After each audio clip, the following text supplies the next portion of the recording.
Pues la pelea, como siempre, no. Hay que salir a pelear, a hacer mi trabajo y pues es una pelea dura, es una pelea grande y lo más importante es el lugar, ¿no? Es el Madison Square Garden y para mí tener un buen performance ahí es algo que me va a catapultar en mi carrera. Voy a preguntar sobre Madison precisamente. ¿Te cambia mucho el tema de la presencia de gente después de mucho tiempo? Realmente no. Yo realmente no tengo mucha diferencia si peleo ante miles de personas o nadie. Para mí simplemente el objetivo es uno y es acabar el que tengo enfrente mío, no importa ciudad, país o arena. Pero en este caso, el arena es especial para mí. Hablaste mucho y has repetido bastante lo de finalizarlo antes del tercero.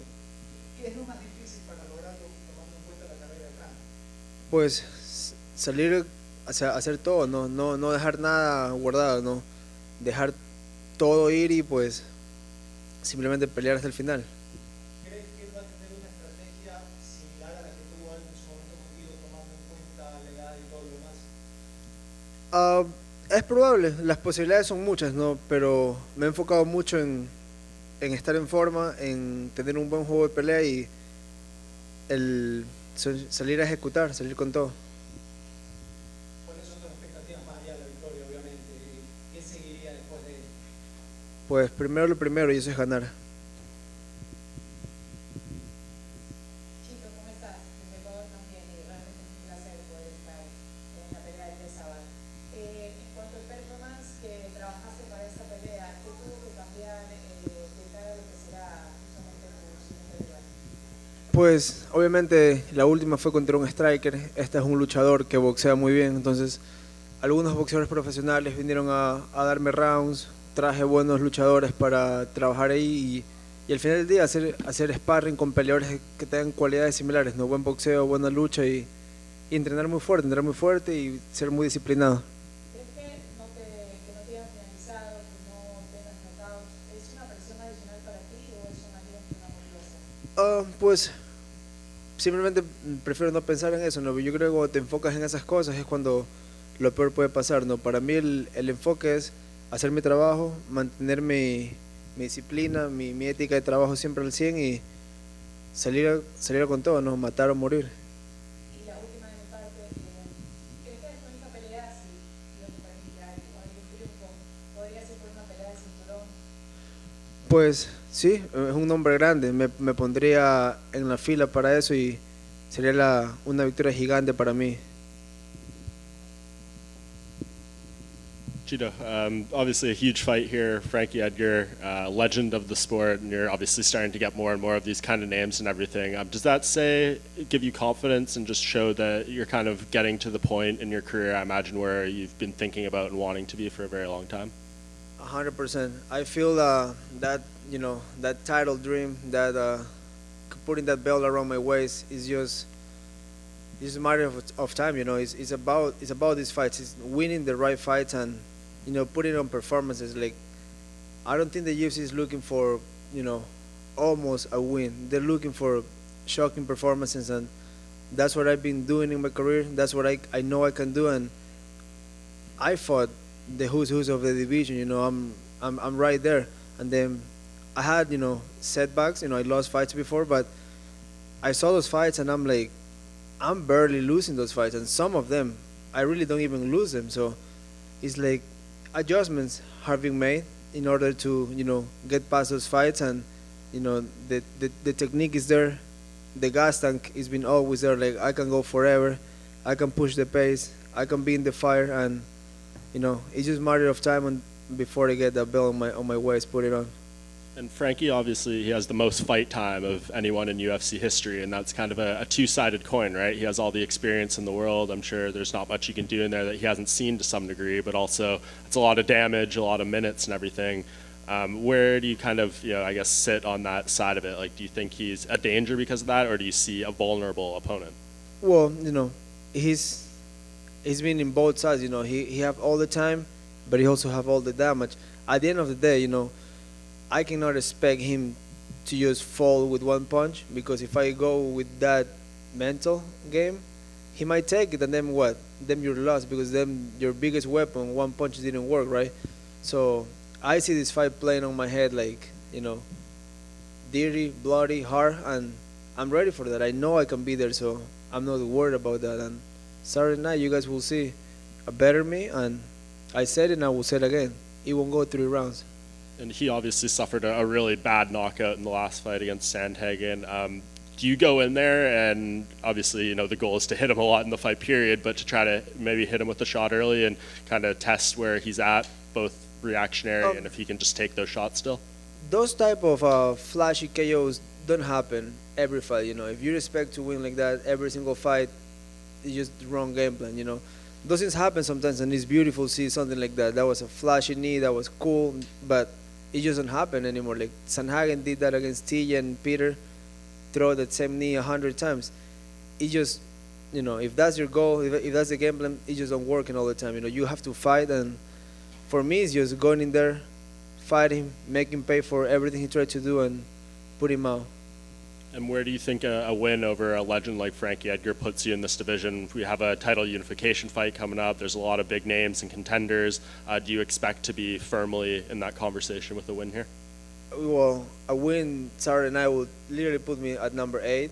That's like a door from the top 5. So I'm right there in line, And for me, it's just making a special fight, a special win, and it's Madison Square Garden. Like there's no opponent that can match that. They can, put me anybody. Just that arena alone is the biggest thing I ever had in my career. So I'm gonna make it happen in a fashion way. Marlon Ray, you said something just a few minutes ago about how the UFC doesn't want to fighters that win close fights, or like they might not have won these fights. And I think Jorge Masvidal said something similar. And then he took that time off, and then he came back, and he kind of reinvented his fighting style and his approach. Did you have to have that conversation with yourself, that maybe not just win the fight, but just go out there and just do damage and put the guy away? I think for myself, when I got signed to the UFC, I was 6-1. I had pretty decent competition outside in South America. I fought Brazilians, I fought a couple guys from Peru, I fought in different countries, but I don't think I was I was UFC caliber, but I wasn't ready for that. I never trained in the US before that, and I think that's what I was learning on the job. Most guys that made it the way I made it, they don't last long in the UFC. They lost 3-4 in a row, they're gone. I was like kind of those losses that I had, that when I look back, I was kind of lost. I was fighting my ass off. I was, I know I got balls, and I was prepared for those fights, but I didn't have what I had now. Now I've been training in the US for 6 years already, so it's just different. It's a different level. You got to train with better fighters. You got coaches all over the place, and people that have been there, coaches that have been winning titles. That's why I make the move with Jason Parillo, the Ruka Jin, just because how many champions he had, and he's not the guy that grabbed a guy that is already a champion. He grabbed guys like Michael Bisping, that he was always in the top 5. And becoming a champion, and that's not just a guy. When RDA moved to him, he was doing great at welterweight too, Chris Cyborg too. So it's like, you have to see where the results came from. Like somebody that is doing the stuff, and he's been doing it for a while. So since I moved full time with him, I'm like, I think that's what I was missing. Some, better advice, better coach. When did you make it the interim title fight between Jan and Corey Sandhagen? A lot of fans saying that was one of the better fights of the year. I love it. I watched that fight, and just brought a lot of motivation to me, and it's just another reason why I wake up out of bed every morning thinking I gotta get shit done, just because that's a high level fight. Them both are well rounded. They can do it all, and for me it's just like, if I want to get there, there's only one way to get it, and it's just stay focused, stay disciplined, and just do my job.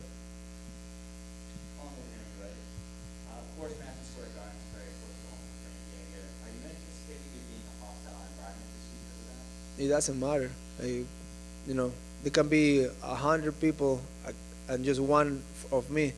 It doesn't matter if it's the whole arena yelling his name.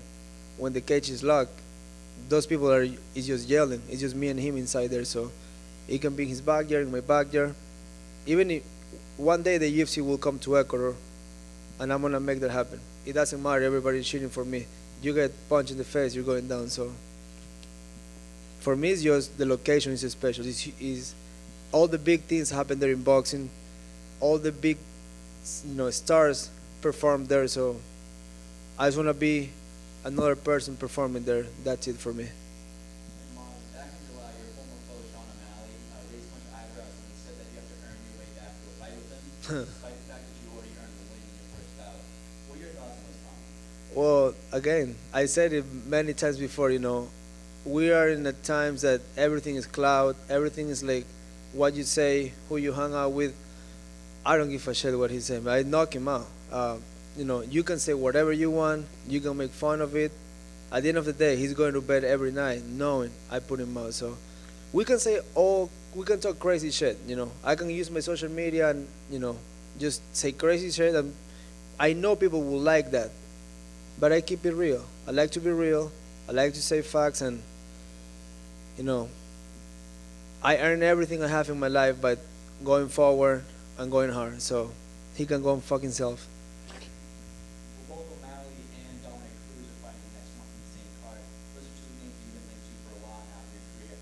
Just curious, what do you think of their matchups, and do either of those fights interest you down the line again? I'm gonna start with Dominic. I think Dominic was smart to pick up the fight with Munoz, because we get offered to fight a couple times. He said that he was looking for something bigger and better, which we all looking for that. But still, he could accept the fight and just prove it, just beat me if he can, or I will do that. And I think he grabbed the fight with Munoz just because the way Munoz fight. Munoz is a guy that is tough, is durable, but if you move around, it's kind of like he couldn't find Frankie, he couldn't find Aldo. So I'm guessing Dominic is thinking that way. And in the other side, O'Malley have I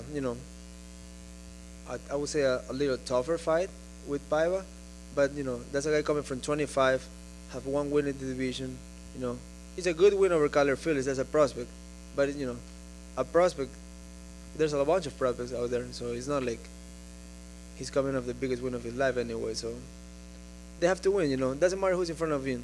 If you win, you have a chance at any time. Chito, para en español, para Latinoamérica. Sos un prócer para el MMA latinoamericano y sos uno de los culpables de que haya crecido tanto el deporte en nuestro continente. ¿Cómo ves la evolución del MMA desde que llegaste a la UFC? Pues al comienzo vi un estanque, y a todos mis amigos que pelean en Sudamérica, especialmente a mis amigos en Ecuador, yo siempre dije, siempre hablé, me criticaron mucho por hacerlo, pero como lo dije antes en inglés, yo prefiero ser real y decir lo que pienso y no contentar a la gente. Y dije, los que quieren llegar a la UFC, háganse el favor y vayan a otro país. Si no tienen la visa para entrar a Estados Unidos e ir a un equipo donde hay campeones mundiales, donde hay competencia dura, váyanse a Brasil, vayan a México, que es lo más cerca, que es estar a un nivel de la UFC. Y al principio me criticaban, decían, no, que cómo vas a hablar así de tu país. Yo no he hablado mal de mi país, pero el nivel no está en mi país, el nivel no está en otros países. Y todos los que están llegando, o los que ya llegaron, lo hicieron saliendo. Entonces, bien por ellos. Y hoy en día hay una fila de latinoamericanos que van a llegar. Solo de Ecuador hay como 7 u 8 ahorita entrenando en México, ya uno llegó. Entonces, solo falta tiempo para que hayan, igual que los americanos, igual que los brasileños, que hayan 30, 40 más latinos dentro de la UFC. Y de ahí pues cada uno tiene que hacerse su camino, porque todos es ganando en este deporte. La última, ¿qué crees que falta para llevar la UFC al evento? Pues yo cuando gané en Argentina lo pedí, dije que quería hacerlo, me dijeron que es una posibilidad, pero que están buscando primero ir a Chile, a Uruguay, que ya fueron. Entonces yo creo que solo falta seguir ganando, y obviamente si llegasen a firmar a un par más de Ecuador, pues no habría por qué no hacerlo. No tenemos arenas, tenemos lugares cerrados, hay arenas nuevas. Entonces yo creo que solo falta tiempo, ¿no? Sin desesperarse, con paciencia, y lo más importante, ganar, porque al que pierde no le dan nada. Entonces esa la tengo clara, hay que ganar y las cosas vienen. Gracias, brother. One question, sorry. You've never been finished. Edgar is known as mostly a durable fighter. He's had a few knockouts recently. You were talking about trying to change up the style earlier and, trying to finish fights and not go to decision. But It's entirely possible. Obviously, you go the full length. Has this camp had extra cardio with trying to make sure that gas is good and all that good stuff? Me personally, it doesn't matter if I'm fighting or not. I'm always running. I'm always doing endurance stuff. Either I'm surfing every day, or I'm running every other day. But like conditioning wise, I'm always in the gym. I'm always lifting. I'm always taking care of my body. So by the time they call me for a fight, I can go 5 rounds, no problems. I don't let that go, because sometimes I take the gas out of sparring. I take care of my head. There's just many punches you can take before you just become a glass chin out here. So, but the conditioning is always there. I'm either mountain biking, running in the road, 13, 15 miles year round, because that don't get me hurt. That just prepare me for camp. And by the time I enter camp, I don't need to be worried about like, oh, I get tired in the sparring. I just worry about little details like, let's work in defense, let's work in the middle of the cage, let's spar with specific people. So cardio won't be an issue for me. I can just go. That's all the time we have there. Thank you very much. Thank you guys. Appreciate you.